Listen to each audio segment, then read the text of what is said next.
Rome is known for its dirty little secrets. Gladiator fights to the death, chariot crashes, the occasional assassination. But one of the dirtiest secrets the city has ever kept involves some of its most revered women, the priestesses called the Vestal Virgins. Their role was to tend to the sacred flame of Vesta, the virginal goddess of the hearth, and they were so important to Roman society that they enjoyed more luxury than even the emperor's wives. They lived in a beautiful temple, received the finest education, and had more personal freedom than any other woman in Rome. And yet, despite all of their privileges, the Vestal Virgins' lives were full of danger, betrayal, and sexual exploitation. It wasn't just men outside the temple who violated these women. In fact, it was often those closest to them who put them in the most danger. The Vestal Virgins may have been held up as role models of Roman womanhood, but behind the scenes, they were treated like sacrificial pawns in a game of political chess. In order to understand what made the Vestal Virgins such an important part of Roman life, we need to first take a look at the goddess they worshipped. Vesta wasn't as glamorous as some of the other Roman deities. She didn't throw lightning bolts or rule the underworld. In fact, she was pretty much just a hearth goddess. Similar to the Greek goddess Hestia, the Romans associated her with everything related to the home, including family, tradition, and the preservation of Roman culture. The Vestal Virgins saw themselves as Vesta's servants, and they took this responsibility very seriously. It was the Vestal Virgins' job to keep the sacred fire in Vesta's temple burning at all times, since extinguishing the flame was considered a major disaster. If the fire went out, it meant that Rome itself was without protection from the gods, leaving the city vulnerable to attacks from enemies, natural disasters, and civil unrest. To ensure the fire never went out, the priestesses tended it day and night. They stirred the flames, added fuel, and made sure the fire pit was free of debris. While they performed their sacred duties, they also prayed to Vesta, sang hymns, and sacrificed small animals. But being a Vestal Virgin wasn't just about keeping a fire burning. These priestesses were also responsible for protecting Rome's most important religious relics, several of which were housed in the temple. One of these items was the Palladium, an ancient wooden statue of the twin gods, Romulus and Remus, which was said to have been brought to Italy from Troy by the legendary founder of Rome. The priestesses were also responsible for guarding the keys to the city, which they carried with them everywhere they went. In addition to their religious duties, the Vestal Virgins were expected to perform a number of other tasks for the state. For example, they oversaw adoptions, marriages, and divorces, and they acted as witnesses in legal cases. They also advised Roman matrons on matters of household management and child-rearing. Because of all this, the Vestal Virgins had a tremendous amount of influence over Roman society, so it makes sense that the Romans spared no expense when it came to their accommodations. The priestesses lived in a large complex near the Roman Forum that included a house, gardens, workshops, and even a gym. They were forbidden from owning property, but they were given generous allowances so they could purchase clothing, food, and other necessities. And while other women in Roman society were expected to learn domestic skills such as cooking and weaving, the Vestal Virgins were educated in rhetoric, literature, and philosophy. Some even studied law. Despite all of these perks, though,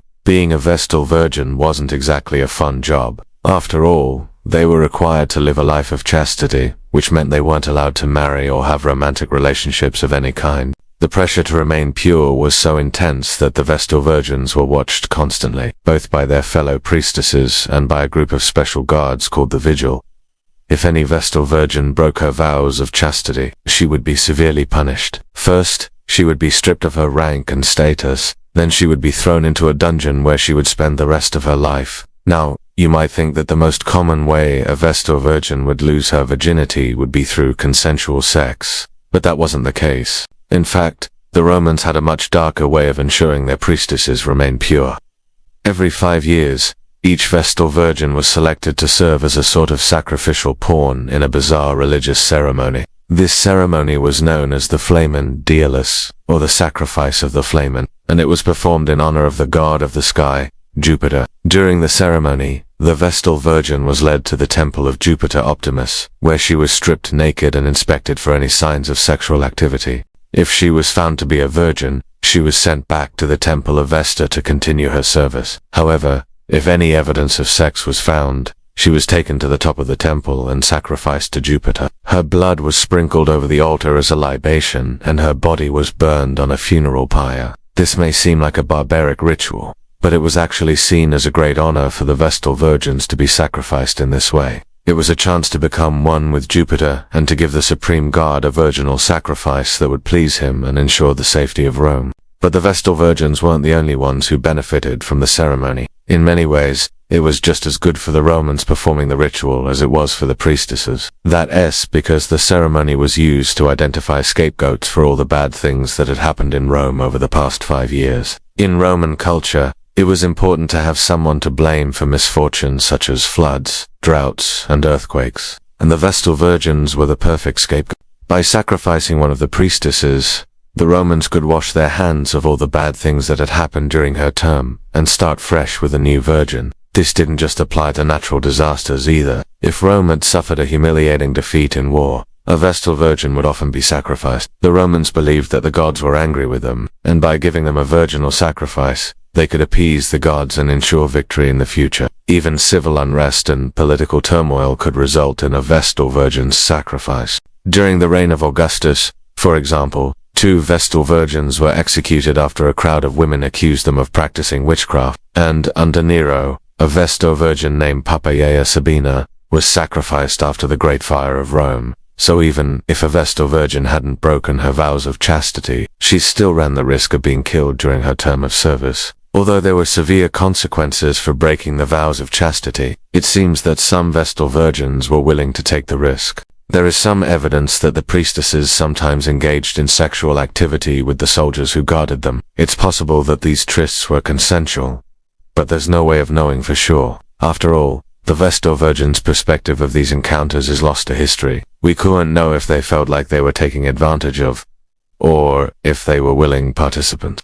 What we do know is that the soldiers involved in these encounters faced severe punishment. If a guard was caught having sex with a Vestal Virgin, he was beaten and then exiled from Rome. And if a priestess was found to have initiated the encounter, she was executed. However, there were also instances where priests and virgins were punished for not having sex. Every 5 years, the chief priest of Vesta, known as the Flamand, was required to sleep with each of the 8 senior priestesses. This ensured that the priestesses remained sexually experienced and prevented them from sacrificing themselves to the gods as virgins. However, if a priestess refused to cooperate, she was banished from the priesthood along with her father and brother. Being a Vestal Virgin was dangerous work. Between the risk of execution for breaking their vows of chastity and the chance of being selected for the Flamand, these women had good reason to fear, but unfortunately for them, there was no escape from their duties. Even the most powerful people in Rome couldn't get away with refusing to participate in the Vestal Virgins' rituals. One of the most famous Vestal Virgins was Julia Maesa,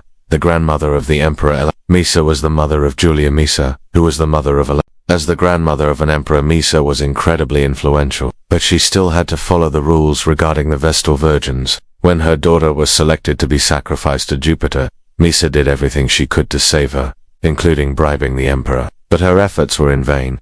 Julia Maesa was executed, and Maesa was forced to watch her daughter die. Maesa's story may seem like an extreme example, but it was actually pretty common for influential Romans to try to protect their daughters if they were selected as sacrifices. In some cases, they were successful, while in others, they weren't. For example, the Emperor Caligula's daughter, Julia Drusilla, was selected for the sacrifice, but he was able to bribe the Vestal Virgins' council to let her off. On the other hand, the Emperor Marcus Aurelius's daughter Faustina the Younger was not so lucky. She was executed in the year 165 CE, after being accused of having sex with her brother. So whether they were being exploited by the Roman emperors or by the Vestal Virgins' council, these women had no power to control their own destinies. They were nothing more than pawns in a game of religious and political chess. Thanks for watching.